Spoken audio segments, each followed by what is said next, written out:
کہ عمر بن عبدالعزیز کے وقت میں عمر بن عبدالعزیز یہ کہتے ہیں کہ جب بیت المال میں بہت سارا مال ہو گیا تو عمر بن عبدالعزیز کہتے ہیں کہ جاؤ دیکھو کوئی مقروض ہے تو اس کا قرض ادا کرو.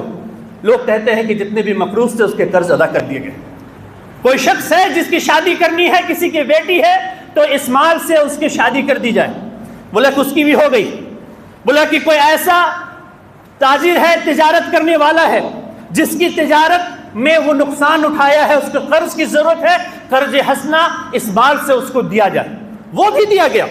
یہاں تک کہ عمر بن عبدالعزیز جب ایک دن بیٹھے ہوئے تھے, دیکھتے ہیں کہ کچھ پرندے اترتے ہیں پہاڑ کی چوٹی پہ اور اترتے ہوئے پھر اڑ جاتے ہیں. عمر بن عبدالعزیز کہتے ہیں یہ بیت المال سے کچھ اناج لے کر پہاڑ کے چوٹیوں پہ بھی بکھیر دیا جائے. عمر بن عبدالعزیز اس چیز کو پسند نہیں کرتا کہ پہاڑ پرندے بھی اترے تو اس کے ریاست سے بغیر کھائے ہوئے جائے. یہ زکوٰۃ کا نظام تھا. فہم سلف کے ساتھ تازہ ترین لیکچرز اور مختصر ویڈیوز کے لیے رانچی دروس کو سبسکرائب کریں. اور انسان کو اللہ نے مال عطا کہ اس کی زکوٰۃ ادا نہیں کرتا. ایسے لوگ ہیں جو آدھا گرام کی وجہ سے اپنے زکوٰۃ کو ادا نہیں کرتے. بولے کہ مولانا ہمارے پاس تو ابھی آدھا گرام کم ہے, ہم تو صاحب نصاب نہیں ہوئے, ہم کیسے نکالیں گے اس مال کو؟ اللہ کے رسول صلی اللہ علیہ وسلم کی زندگی کو دیکھیے کہ 10 سال مدینہ میں جو اسلامی ریاست قائم ہوئی, اللہ کے رسول نے 10 سال جو جنگ کیا وہ کس وجہ سے؟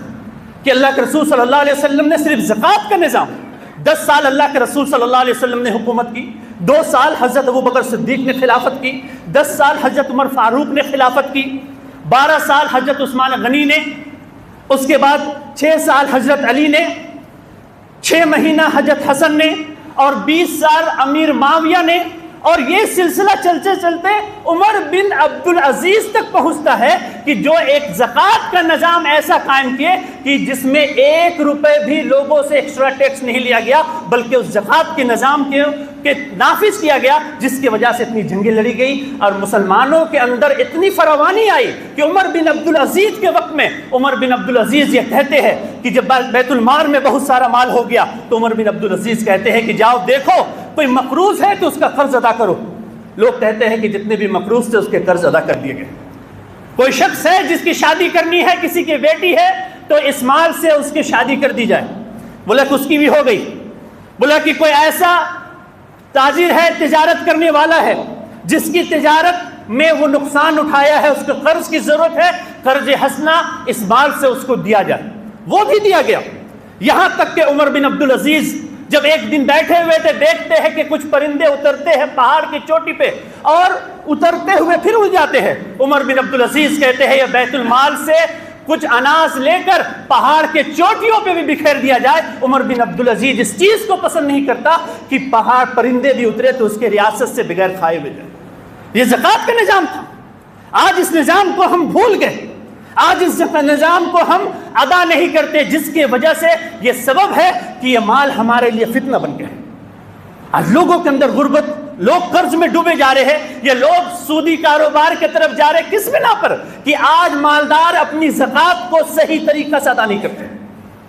علماء لکھتے ہیں کہ ایک انسان اپنے مال کا زکوٰۃ کس طرح نکالے, اس طرح کہ وہ دیکھے کہ جس طرح ایک کنجوس, ایک بخیل پارٹنر اپنے ساتھی سے جس طرح حساب لیتا ہے, انسان 1 روپے کا حساب اس طرح سے اپنے مال کا زکوٰۃ نکالے اور اس کا حق ادا کرے.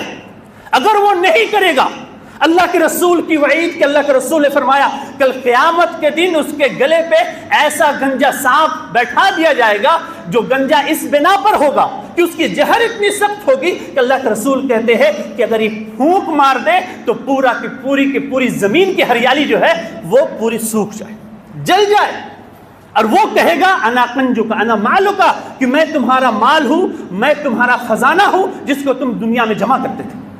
یہ مال فتنہ ہے جب انسان اس کا زکوٰۃ صحیح طریقہ سے ادا نہیں کرتا. آج کتنے ایسے لوگ ہیں جو ہیلا بہانہ سے 11 مہینے اپنے پاس رکھتے ہیں اور وہ مال کا جب وقت آتا ہے اپنے بیوی کے نام کر دیتے ہیں یا کسی اور کو دے دیتے ہیں کہ ہم مال ہمارے پاس تو 1 سال پورا نہیں, ہم کیسے نکالیں. یہ ہیلا بہانہ اللہ تمہاری نیتوں کو جان رہا ہے کہ تم کیا کر رہے ہو.